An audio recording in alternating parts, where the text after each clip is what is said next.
데살로니가전서 5장 16절로 18절 말씀입니다. 우리 스크린에 말씀이 나왔는데요, 한 목소리로 함께 읽겠습니다. 항상 기뻐하라, 쉬지 말고 기도하라, 범사에 감사하라. 이것이 그리스도 예수 안에서 너희를 향하신 하나님의 뜻이니라. 아멘. 할렐루야. 수요 오전 예배 나오신 여러분들을 주님의 이름으로 환영합니다.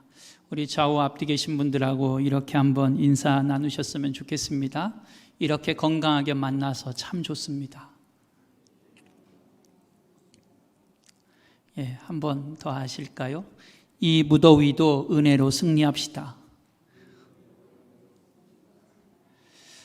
여러분, 이 무더위도 하나님의 은혜로 날려버리고 승리하는 우리 모두가 되어지기를 간절히 소망합니다. 여러분들은 자녀들을 사랑하시지요? 예. 우리 모두는 자녀들을 사랑합니다. 그리고 또 부모를 공경하고 존중하고 또 존경합니다.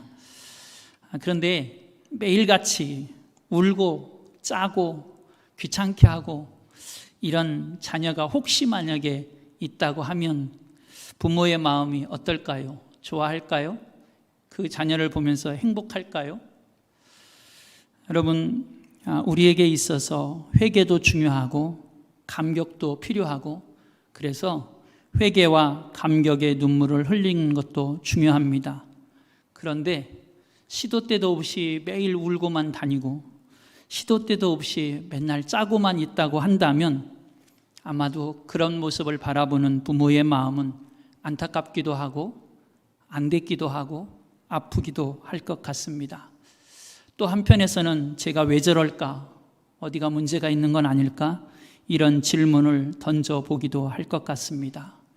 잘못을 한 아이가 엄마가 아빠가 잠을 자고 있는데 새벽마다 와가지고 방문을 두드리고 침대 옆에 와서 깨우면서 그렇게 엄마를 귀찮게 하듯이 잘못했다고 만약에 한다고 하면 우리 아들이 참 효성이 지극해, 그렇게 받아들일 수 있는 부모가 얼마나 있을까라는 생각도 해봅니다. 부모의 마음은 자녀들이 행복하게, 때로는 부모와 대화도 하고 즐겁게, 또 형제들끼리 대화도 하며 즐겁게 그렇게 살아가기를 원하는 것, 그것이 부모의 마음이고 또 그것이 부모를 즐겁게 해주는 사랑스럽게 자라나는 자녀들의 마음일 것 같습니다. 작곡가 하이드는 이런 말을 한 적이 있습니다. 그의 음악들이 모두 기쁨에 차 있는 이유를 묻는, 이 작곡가 하이든에게 당신의 음악들에게는 어떻게 그렇게 기쁨이 가득합니까? 라고 묻는 질문에 이렇게 대답을 했다고 합니다. 곡이 그렇게 나올 수밖에 없습니다. 하나님께서 내 가슴을 뛰게 하시는데 내 음악이 기쁨에 뛰지 않을 수 있겠습니까? 하나님께서 내 펜을 움직이시는데 내 펜이 기쁨으로 달려가지 않을 수 있겠습니까? 하나님께서 나를 불러주셨는데 슬픔이 나올 수 있겠습니까? 라는 고백을 했다고 합니다. 여러분, 우리는 다 명랑하고 건강하고 즐겁게 자라나는 아이를 원하고 기뻐합니다. 울고 떼쓰고 짜증내고 우거지상의 아이의 모습보다는 명랑하게 즐겁게 감사하며 살아가는, 그렇게 자라나는 아이의 모습을 더 좋아하지요.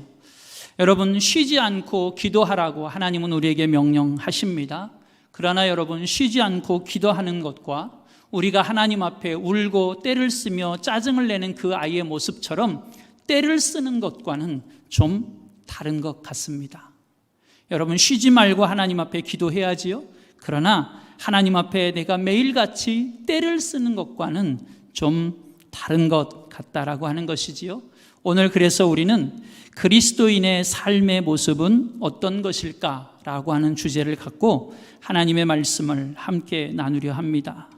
여러분, 그리스도 예수 안에서 구원받고 믿음으로 살아가는 성도들, 하나님의 자녀들에게 바라시는 하나님의 마음, 하나님의 뜻은 무엇일까요? 하나님이 오늘 그리스도인이 된 우리들에게 원하시는 하나님의 마음은 어떤 것일까 하는 것입니다.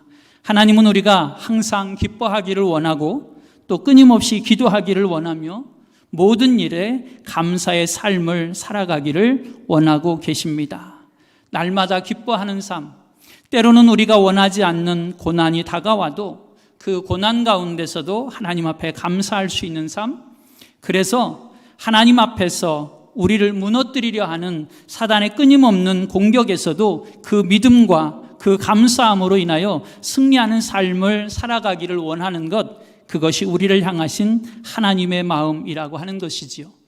그래서 데살로니가전서 5장 16절로 18절 우리가 읽은 말씀에는 이렇게 말씀하고 있는 것입니다. 항상 기뻐하라, 쉬지 말고 기도하라, 범사에 감사하라. 이것이 그리스도 예수 안에서 너희를 향하신 하나님의 뜻이니라. 이것이 우리를 향하신 하나님의 뜻이라고 말씀하고 있습니다. 여러분, 항상 기뻐하며 감사하는 생활을 하는 것, 그것이 우리 그리스도인의 삶의 모습이어야 한다라고 하는 것입니다. 빌립보서 4장 4절에서 바울은 우리에게 이렇게 권면합니다. 주 안에서 항상 기뻐하라. 내가 다시 말하노니 기뻐하라. 여러분, 우리 기독교를 표현할 때 다양하게 표현할 수 있습니다. 부활의 종교이고 생명의 종교이고 사랑의 종교, 다양하게 표현할 수 있는데 그 중에 하나, 우리 기독교는 기쁨의 종교라고 말할 수 있습니다. 반대로 말하면 기쁨이 없는 기독교, 기쁨이 없는 종교, 그것은 어찌 보면 악마의 종교, 사단의 종이 되어진 종교의 모습, 사단에게 붙들려진 종교의 모습이지요. 왜 그곳에 기쁨이 없을까요? 그곳은 복음이 없기 때문입니다.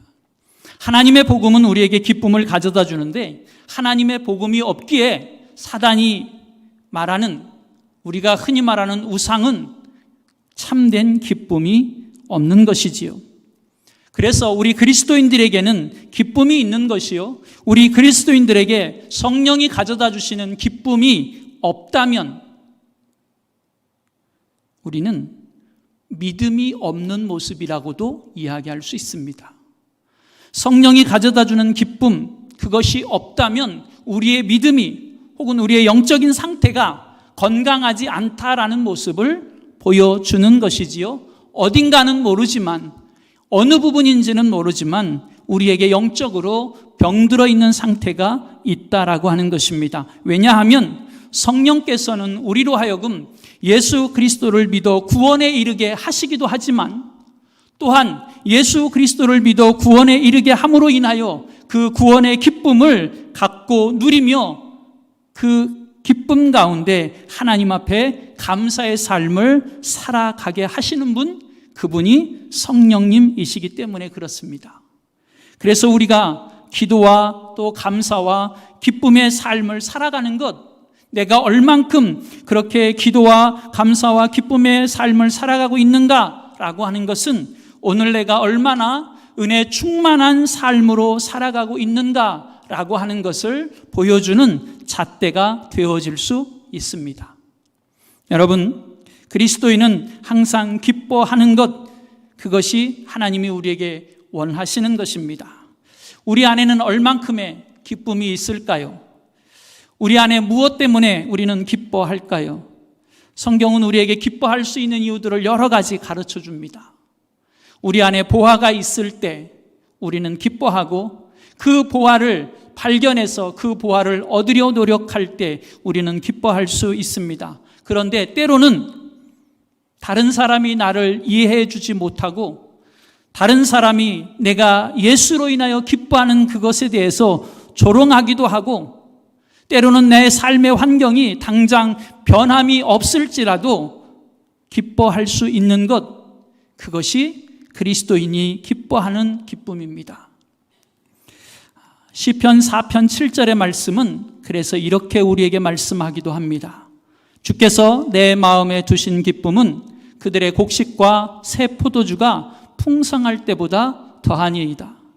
세상에 많은 사람들이 기뻐하는 그 곡식의 풍성함보다 하나님이 내 마음에 두신 기쁨이 더 크고 귀하고, 그것으로 인하여 우리는 기뻐한다라고 하는 것이지요. 그리고 로마서 14장 17절은 이렇게도 말씀합니다. 하나님의 나라는 먹는 것과 마시는 것이 아니요 오직 성령 안에 있는 의와 평강과 희락이라. 우리가 기뻐하는 건 내 삶의 어떤 환경과 조건과 이유 때문만이 아니라 내 안에 허락하신 하나님 나라가 있기에 그 하나님 나라로 인하여 우리는 기뻐한다라고 하는 것입니다. 여러분, 오늘 우리는 얼만큼 기뻐하는 삶을 살고 있을까요? 나의 기뻐하는 정도가 풍성하다면 혹은 뜨겁다면 오늘 우리의 믿음도 그만큼 뜨거운 것입니다. 내 기쁨의 온도가 차갑다면 오늘 우리의 믿음의 온도도 차가운 것입니다. 여러분, 하나님의 은혜로 구원받은 우리 모두가 하나님이 주시는 그 은혜로 인하여 기쁨의 온도가 뜨거워지기를 소망합니다. 여러분, 하나님의 은혜는 우리에게 주신 그 기쁨과 어찌 보면 항상 같이 우리에게 만나지고 있음을 기억할 수 있기를 원합니다.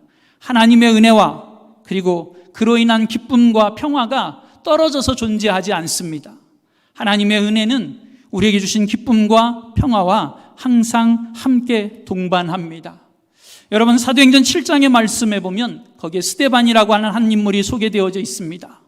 그는 돌에 맞아 죽어가면서도 기뻐하고 있습니다.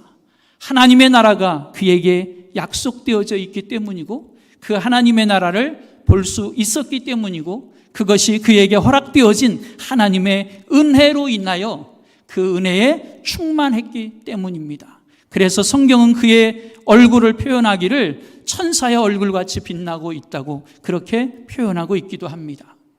하박국 3장 17절로 19절 말씀은 이렇게 우리에게 가르쳐주고 있기도 합니다.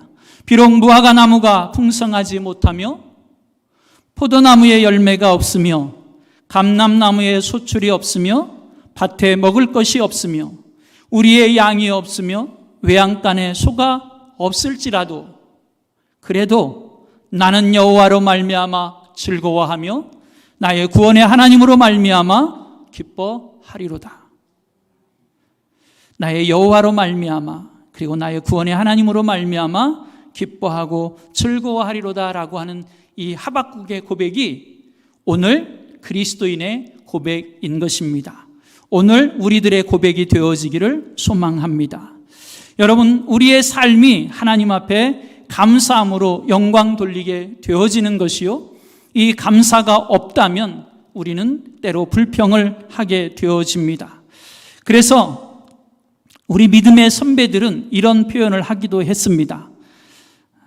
원망은 악령의 대문이요, 감사는 성령의 대문입니다. 감사는 행복의 문을 여는 열쇠입니다. 행복은 감사의 나무에 피는 꽃이요, 불행은 불평불만의 나무에 돋는 버섯입니다. 우리 그리스도인들은 하나님의 은혜로 말미암아 위로를 얻기도 하고 은혜 안에 살아가는 존재들입니다. 그러나 때로는 그 하나님의 주신 은혜와 사랑을 이웃과의 관계 속에서 나누며 살아가는 존재들입니다.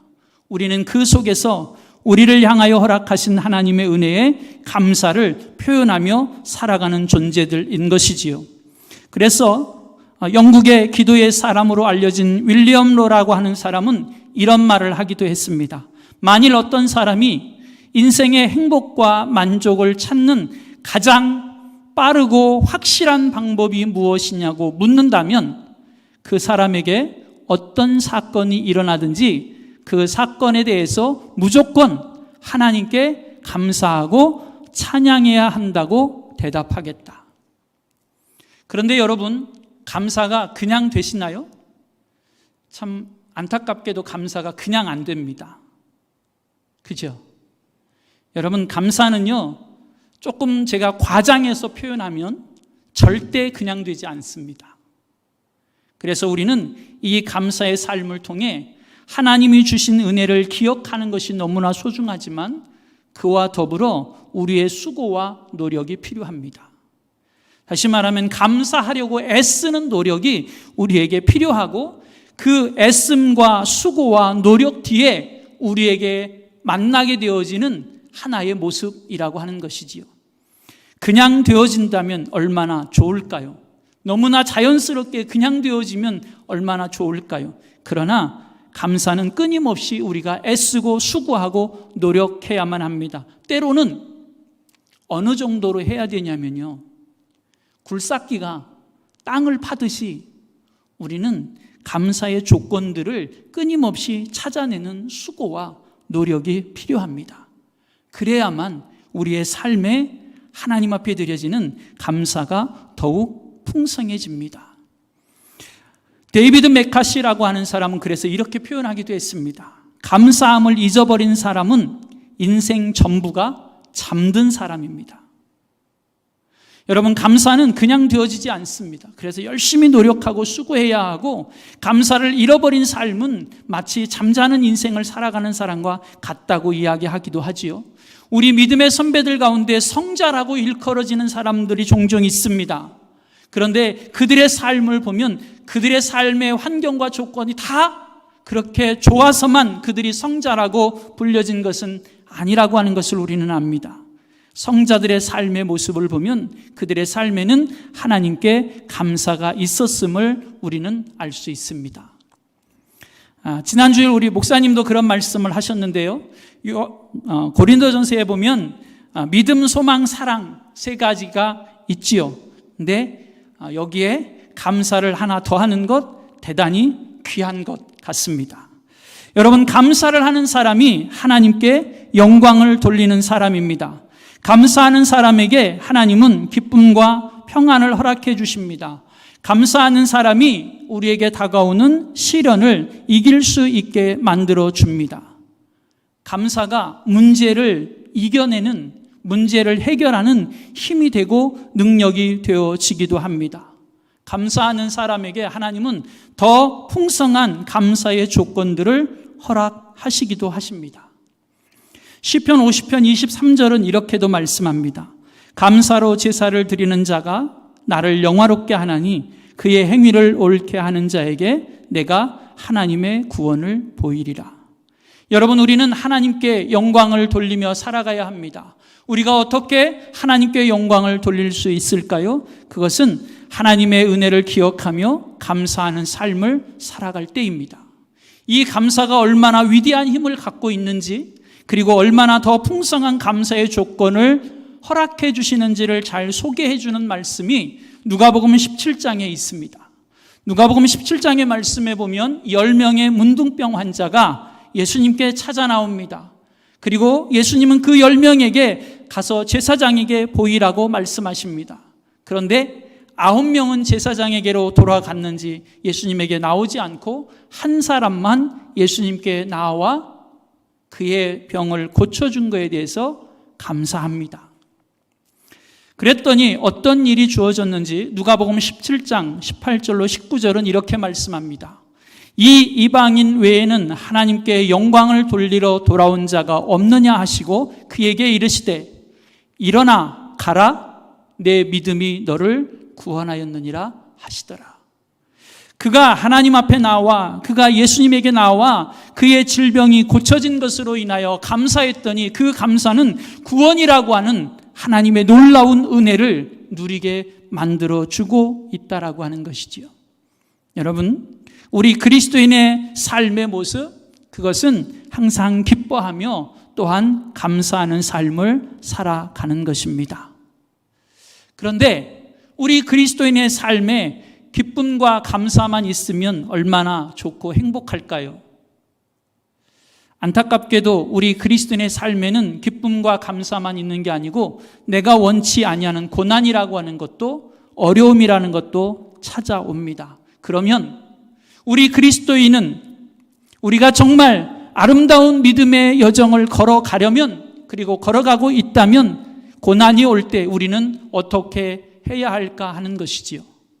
우리는 그 고난이 올 때 신앙적으로 그리고 믿음으로 그 고난의 의미를 분별하고 또 그 고난을 대처해 나가며 그 고난을 극복하는 것이 필요하다라고 하는 것입니다.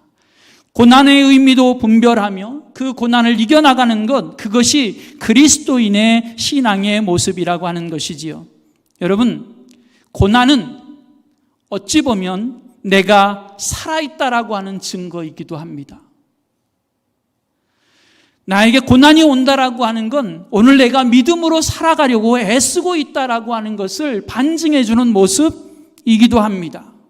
여러분, 우리가 이 세상을 살아가는 날 동안 단 한순간도 어찌 보면 고난과 분리해서 우리의 삶을 생각할 수 없습니다. 그만큼 고난과 고통과 어려움이라고 하는 건 우리 가까이에 우리와 밀접해 있습니다.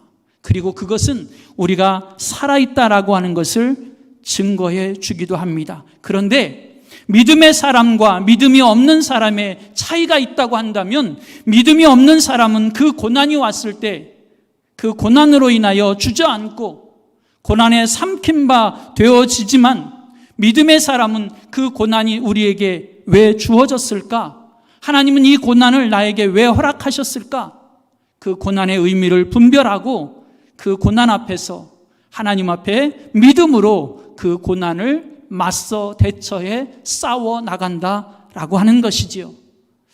이 고난에는 여러 가지 의미가 그래서 우리에게 있습니다. 그 중에 하나는, 우리가 만나게 되는 고난은 우리의 죄를 깨닫고 그 고난으로 인하여 회개케 하시는 하나님의 징계, 채찍의 고난도 있습니다. 여러분, 오해하지 마셔야 합니다.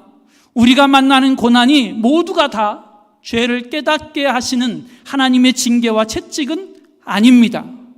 그런 고난도 있다는 것입니다.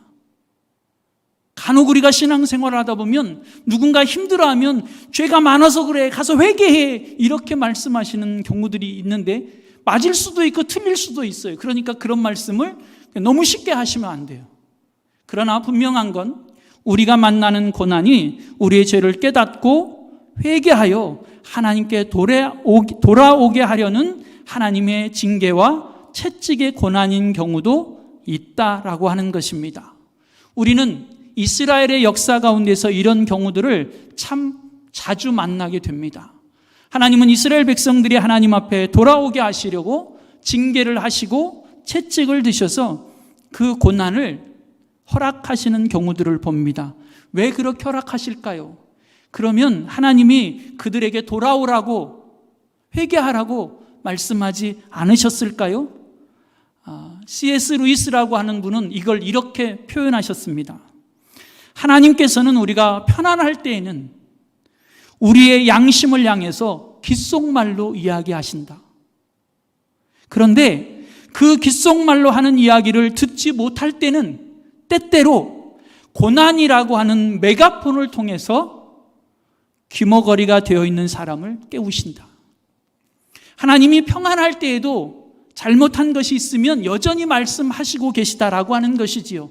그런데 너무나 평안하니까 귓속말로 잔잔하게 말씀하는 것 같으니 그 말씀을 듣지 못하니 하나님이 고난이라고 하는 것을 통해 확성기를 대고 마이크를 대고 하나님께서 그를 깨우신다라고 하는 것입니다. 여러분, 그래서 고난은 우리의 죄를 씻어주는 힘이 되어지기도 하고 회개하고 돌이킬 때 말입니다. 그 고난은 그래서 우리가 돌이키면 우리의 영혼과 우리의 심령과 우리의 삶을 하나님 앞에서 깨끗하게 만들어주는 효과가 있기도 합니다. 시편 119편 67절의 말씀은 이렇게 말씀합니다. 고난당하기 전에는 내가 그릇 행하였더니 이제는 주의 말씀을 지키나이다. 71절은 이렇게 말씀합니다. 고난당한 것이 내게 유익이라. 이로 말미암아 내가 주의 율례들을 배우게 되었나이다. 고난을 당하기 전에 뭐 했다고요? 내가 그릇 행하였었다는 겁니다. 하나님이 원하지 않는 모습들을 행했었다라고 하는 것이지요. 그런데 고난을 만남으로 인하여 하나님의 말씀 앞으로 돌아와 말씀을 지켜 행하게 되어졌다라고 이야기합니다. 고난에는 이런 의미가 있는 경우들이 있습니다. 근데 이런 경우만 있는 것은 아닙니다. 고난은 우리의 믿음의 그릇을 테스트하는 경우들도 있습니다. 다시 말하면 하나님께서 나에게 좋은 것을 지금 준비하셔서 허락하시려고 하시는데 과연 이걸 다 주었을 때 이 그릇이 다 담을 만한 그릇인가 아닌가? 그릇이 큰가 작은가? 하나님이 주시려는 은혜에 적합한 그릇인가 아닌가를 하나님께서 확인하시고자 우리에게 고난을 허락하시는 경우들이 있습니다. 마치 이런 것입니다. 여러분들이 매일 쓰는 그릇은 그러지 않을 수도 있는데요.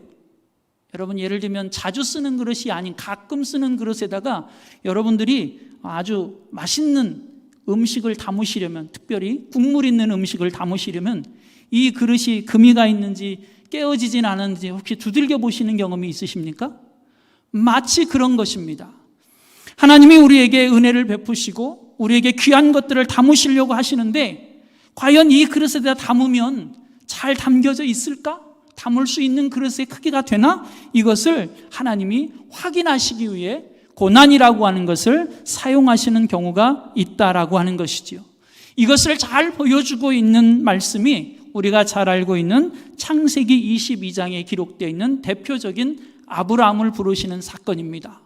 하나님은 아브라함을 부르십니다. 그리고 그의 아들 이삭을 모리아산에 가서 제물로 드리라 말씀하십니다. 하나님이 왜 아브라함에게 이삭을 제물로 드리라고 하셨을까요? 우리가 알고 있는 것처럼 하나님은 아브라함에게 이삭을 통해서 큰 민족의 약속을, 그리고 복의 근원의 약속을 말씀하셨습니다. 이 약속을 이룰 만한 그릇인지 아닌지 하나님은 다시 한번 아브라함의 신앙과 믿음, 하나님을 향한 신뢰를 테스트하기를 원하셨던 것이지요. 그래서 하나님이 그 테스트를 마친 이후에 이삭을 제물로 드리려는 아브라함의 행동을 보신 이후에 하나님이 아브라함의 순종과 아브라함의 믿음을 인정해 주십니다. 그러면서 이렇게 말씀하십니다. 이제야 내가 나를 경외하는 줄 내가 알았노라. 그리고 말씀하십니다. 하늘의 무별과 같이 바다의 모래와 같이 내 자손을 번성케 하시리라. 하나님의 아브라함의 믿음을 확인하신 이후에 그 복을 담을 만한 그릇인지를 확인한 이후에 하나님은 아브라함에게 복을 허락하시는 것이지요. 여러분, 고난이 우리의 믿음의 그릇을, 우리의 신앙의 그릇을 확인시켜주는 시금석이 되어지는 경우도 있습니다. 항상 그런 건 아니지만 그래서 고난이 없이는 우리의 믿음의 참된 진가를 보여줄 수 없는 경우들도 있습니다.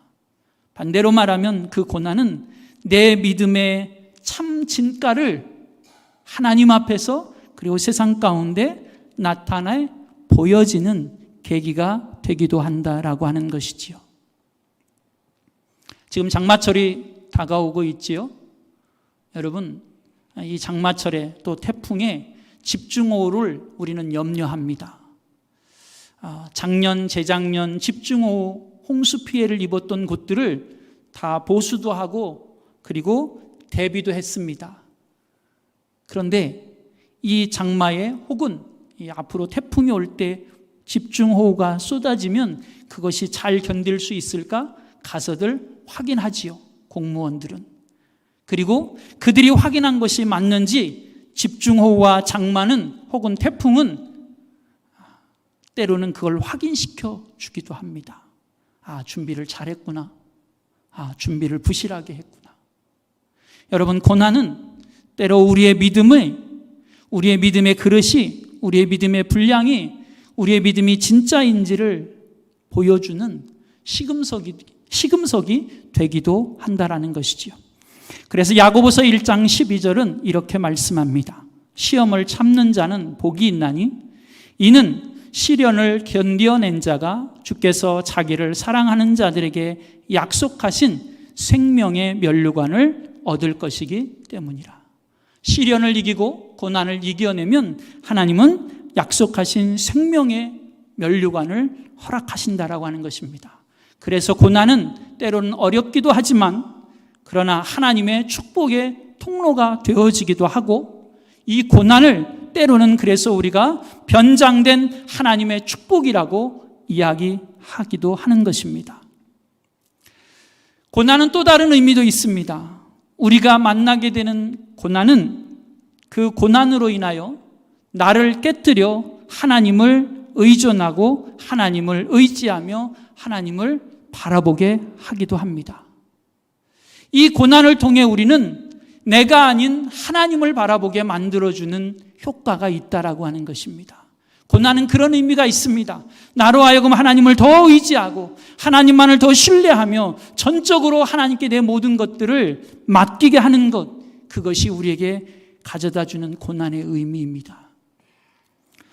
여러분, 고린도후서 12장에 보면 바울이 자신에게 있었던 가시로 인하여 하나님에게 3번 특별히 기도했다라고 기록되어져 있습니다. 이 고난이, 이 가시가 없었다면 바울은 여전히 하나님을 신뢰하고 여전히 하나님 앞에 기도했겠지만, 그러나 특별히 3번씩이나 기도하는 시간을 따로 갖지는 않았을 것입니다. 그때 하나님은 바울에게 말씀하십니다. 내 은혜가 내게 족하도다.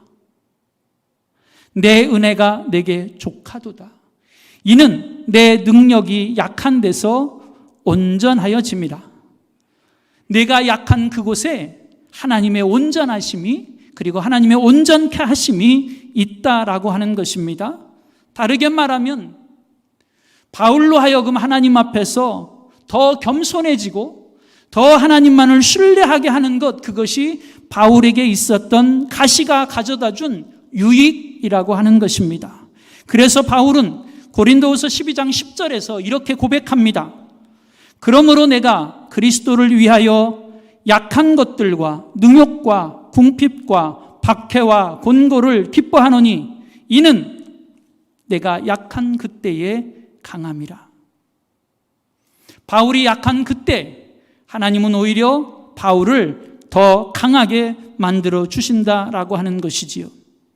여러분, 고난은 우리로 하여금 하나님을 더 바라보게 하시고, 고난은 우리로 하여금 천국을 더 소망하게 하시며, 고난은 우리로 하여금 천국에 대한, 하나님 나라에 대한 확신을 갖도록 만들어주는 의미가 있기도 합니다. 여러분, 혹시 여러분이 갖고 계시는 보석 중에 진주라고 하는 것이 있습니까?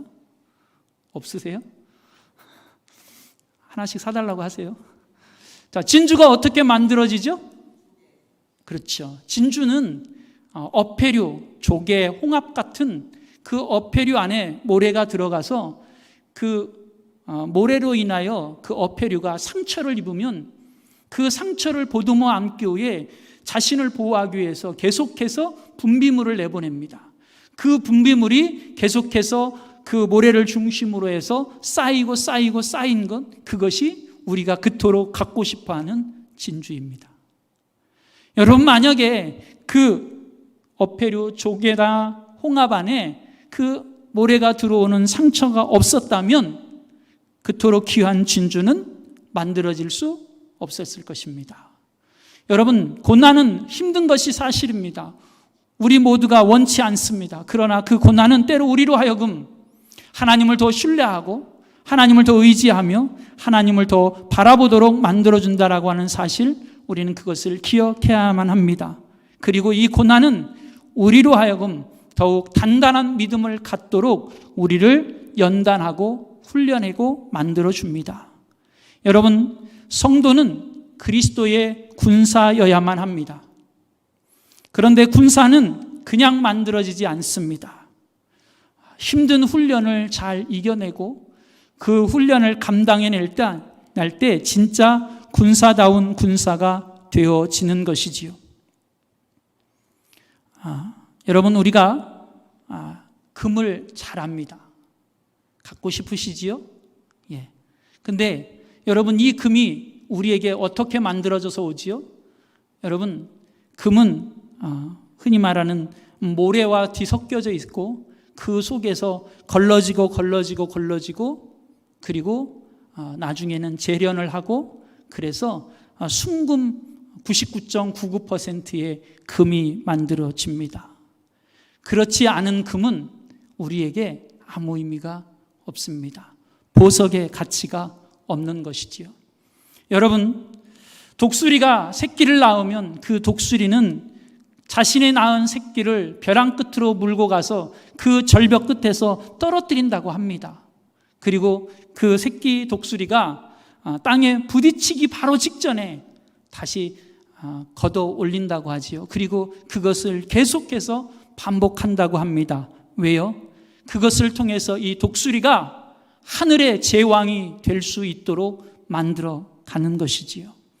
여러분, 그런 것처럼 우리의 믿음이 더욱 하나님 앞에서 단단하게 훈련되어지고 연단되어져서 정금같이 순금같이 그렇게 하나님의 군사로 세워지기를 원하셔서 하나님은 우리에게 때로 고난이라고 하는 것을 허락하시기도 하신다라고 하는 것입니다. 야고보서 1장 2절로 4절에 이렇게 말씀합니다. 내 형제들아, 너희가 여러 가지 시험을 당하거든 온전히 기쁘게 여기라. 이는 너희 믿음의 시련이 인내를 만들어내는 줄 너희가 알미라. 인내를 온전히 이루라. 이는 너희로 온전하고 구비하여 조금도 부족함이 없게 하려 함이라. 우리에게 고난이라고 하는 시련이 왜 옵니까? 우리로 하여금 하나님 앞에서 조금도 부족함이 없는 온전한 믿음을 갖게 해주기 위해 때로 고난이라고 하는 것이 우리에게 오기도 한다라고 하는 것입니다. 그리고 이 고난은 세상의 악과 세상의 불의와의 싸움에서 의를 이루기 위해 고난이 우리에게 다가오기도 합니다. 여러분, 악하게 사는 사람에게만 고난이 옵니까? 여러분, 나쁘게 사는 사람에게만 불행한 일이 찾아오나요? 그렇지 않은 경우들도 요즘은 많습니다. 여러분, 우리가 선을 행하고 착하게 살고 믿음으로 살아도 고난이라고 하는 것을 만나게 되는 일들이 있습니다. 내가 원하지 않는 고난이 우리 그리스도인들에게도 믿음으로 사는 사람들에게도 찾아오기도 합니다. 내가 선택하지 않았음에도 불구하고 특별히 하나님을 사랑한다라고 하는 그 이유로 인하여 그 이유 때문에 고난이라고 하는 것이 우리에게 다가오기도 합니다.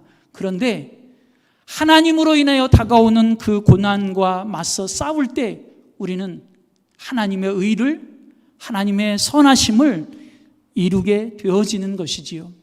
그 하나님의 의를 이루고 그 하나님의 의를 나타내 보이기 위해 우리에게 고난이라고 하는 것이 다가오는 경우들도 있습니다. 이것을 우리 믿음의 선배들은 참 너무나 많이 그리고 너무나 아파하며 우리에게 보여주셨습니다. 성경에 기록되어 있는 수많은 믿음의 선배들이 하나님의 의를 이루기 위해 핍박을 견디어내며 그 핍박과 싸웠고, 우리 대한민국의 많은 믿음의 선배들 또한 그렇게 하나님의 의를 이루기 위해 믿음으로 견디어냈던 모습들을 우리는 기억합니다. 여러분, 하나님의 의를 이루기 위해 만나게 되는 고난을 그래서 우리는 이상하게 여길 필요까지는 없습니다. 내게 하나님의 의를 이루기 위한 고난이 올 때 우리는 그 고난 앞에서 담대하게 그리고 묵묵히 맞서 싸워 승리함으로 하나님의 의를 이루어가는 우리 모두가 되어지기를 소망합니다. 여러분, 베드로전서 4장에 보면 그리스도인이 고난에 참여하게 된 것에 대해서 우리에게 기뻐하라라고 권면하기도 합니다. 왜냐하면 내가 그리스도인이 된 것으로 인하여 고난에 참여하게 된 것을 기뻐하고 인내하고 나면 하나님은 반드시 최후의 승리자의 길에 이르게 할 것이요 하나님의 영광과 하나님의 상급이 우리에게 예비되어져 있다고 가르쳐 주십니다. 로마서 8장 17절로 18절 말씀은 이렇게도 말씀합니다. 자녀이면 또한 상속자 곧 하나님의 상속자요 그리스도와 함께한 상속자니 우리가 그와 함께 영광을 받기 위하여 고난도 함께 받아야 할 것이니라. 생각하건대 현재의 고난은 장차 우리에게 나타날 영광과 비교할 수 없도다. 고난이 오지만 그 고난을 묵묵히 이겨내면 하나님의 영광의 자리에 이르게 된다라고 하는 것입니다. 마태복음 5장 12절의 말씀에도 이렇게 말씀합니다. 너희에게 복이 있나니 기뻐하고 즐거워하라. 하늘에서 너희의 상이 큼이라. 너희 전에 있던 선지자들도 이같이 박해하였느니라. 하늘에서 우리의 상이 있다라고 그 고난을 이겨내라고 권면하고 계십니다. 이렇게 우리 그리스도인들에게 고난은 다가옵니다. 그런데 우리 그리스도인들에게 고난만 있는 건 또한 아니지요. 그리스도인의 삶에는 수많은 영적 싸움이 있습니다. 다시 말하면 사단 마귀와의 싸움이 있고 우리는 그 싸움에서 승리하는 것, 그것이 그리스도인의 삶입니다. 그리스도인이라고 하는 건 사단과의 싸움에서 승리하는 삶이라고 하는 것입니다. 그것이 그리스도인입니다. 여러분, 사단이 우리에게 어떻게 다가오는지 아십니까? 사단이 우리에게 와서 어떤 일들을 하고 계시는지 아십니까? 사단이 우리에게 와서 가장 먼저 그리고 가장 궁극적으로 하는 일은 예수 그리스도의 십자가가 부정되게 하는 것입니다. 예수 그리스도의 십자가의 구원의 사역들을 이루지 못하도록 우리 안에서 방해하는 일들입니다. 그 방해하는 일을 위해 사단은 참 용감합니다. 담대하게 공격해 오고 도전해 옵니다.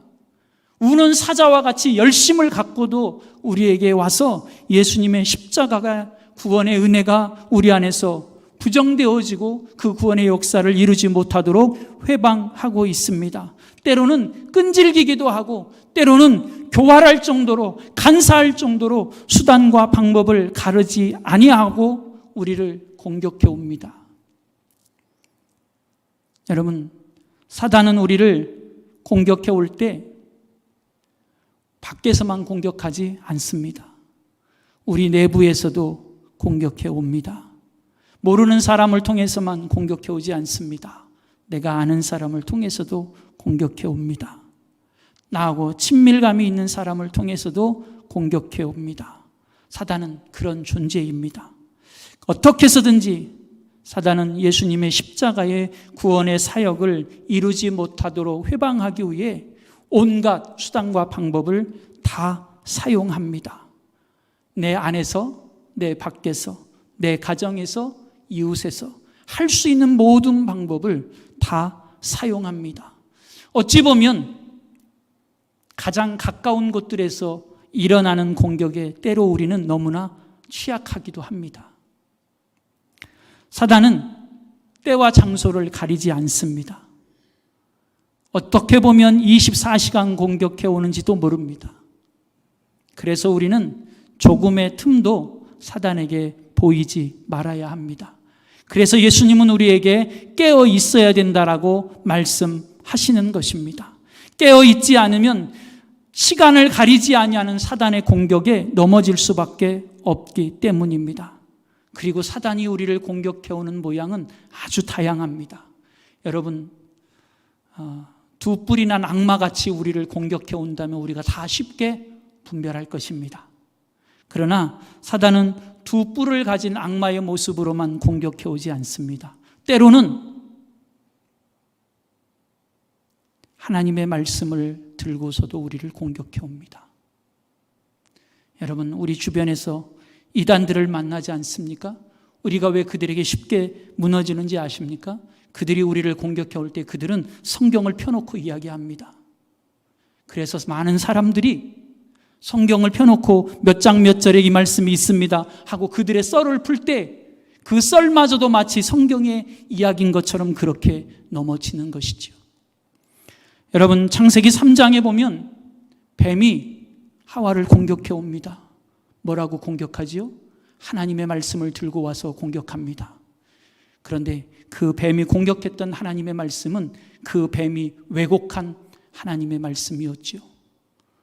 그런데 그 왜곡을 분별하지 못하면 사단이 하나님의 말씀을 들고 와서 공격하는 그 말을 다 하나님의 말씀인 것처럼 그렇게 넘어지는 경우들을 우리는 만나게 됩니다. 여러분, 그 어느 누구도 사단의 공격에 안 넘어질 수 있는 사람은 없습니다.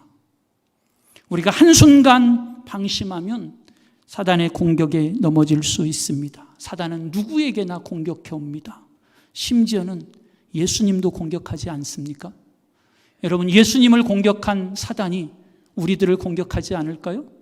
예수님을 무너뜨리려고 했던 사단이 우리를 무너뜨리려 하지 않을까요? 우리 안에서 무너질 사람, 안 무너질 사람, 사단이 구분해서 공격할까요? 여러분, 그래서 우리는 깨어 있어야만 합니다. 그래서 우리는 하나님의 말씀을 더 가까이 해야만 합니다. 그리고 그렇게 사단의 공격이 오면 때로는 피하는 지혜도 필요합니다. 나는 괜찮아. 나는 절대 안 무너져. 나는 절대 넘어지지 않을 거야. 라고 말하면서 그냥 버티고 서 있는 것이 다는 아닙니다. 때로는 그곳에 사단의 공격이 있는 걸 안다면 그 자리를 피하는 지혜도 필요합니다.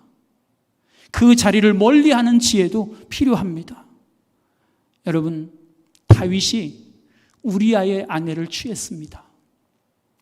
그가 왕궁에 올라가서 우리아의 아내를 쳐다봤을 때 자신의 눈을 씻고 그 자리를 피했다면 아마도 우리아의 아내를 취하는 죄를, 그리고 우리아를 죽음의 자리로 몰아내는 죄를 범하지 않을 수 있었을지도 모릅니다.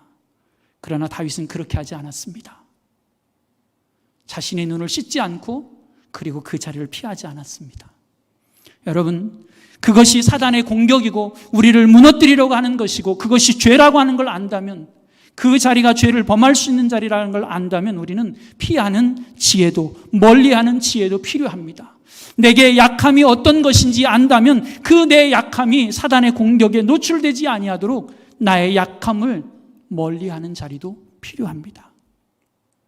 그리고 에베소서 6장 11절로 17절 말씀에 기록하고 있는 성령의 전신갑주를 입어야만 합니다. 왜냐하면 우리의 힘으로는 사단의 공격을 이겨낼 수 없기 때문입니다. 진리의 허리띠를 띠고 정의의 흉배 가슴마기를 갖고 평화의 복음의 신을 신고 믿음의 방패를 갖고 구원의 투구를 쓰고 하나님의 말씀의 검을 갖는 것이 우리에게 필요합니다. 멀리 한다고만 사단이 우리를 공격해 오지 않는 것이 아니기에 우리는 성령의 전신갑주를 입어야만 하는 것이지요. 그리고 그 성령의 전신갑주를 입고 사단과 맞서 싸울 수 있는 힘과 능력을 우리는 오늘도 성령님께 간구하며 나아가야만 하는 것입니다. 그리고 때로는 우리를 다스리며 절제하며 인내하며 스스로 수고하고 애쓰는 노력이 필요하다라고 하는 것이지요. 그리고 우리는 근신하며 깨어 기도해야만 합니다. 예수님도 기도하셨고 예수님도 공격을 받으셨고 예수님도 말씀으로 이기셨고 그리고 그 속에서 하나님의 뜻대로 이루어지기를 원하셨습니다. 사랑하는 여러분, 우리 그리스도인의 삶은 어떠해야 되나요? 그것은 하나님 앞에서 기뻐하는 것입니다. 그리고 고난이 올 때 그 고난을 하나님이 왜 허락하셨을까? 그 고난의 의미와 뜻을 분별하고 그 고난에서 능히 하나님의 은혜 안에 이겨나가는 것입니다. 그리고 수없이 도전해오는 사단의 공격에 우리는 깨어있어 하나님의 은혜와 능력을 덧입고 성령의 지혜로 그 사단의 공격을 맞서 이겨나가는 것, 이것이 그리스도인의 삶의 모습인 것이지요. 저와 여러분이 오늘도 깨어 승리하는 거룩한 성도의 삶을 살아가는 우리 모두가 되어지기를 간절히 소원합니다. 기도하겠습니다.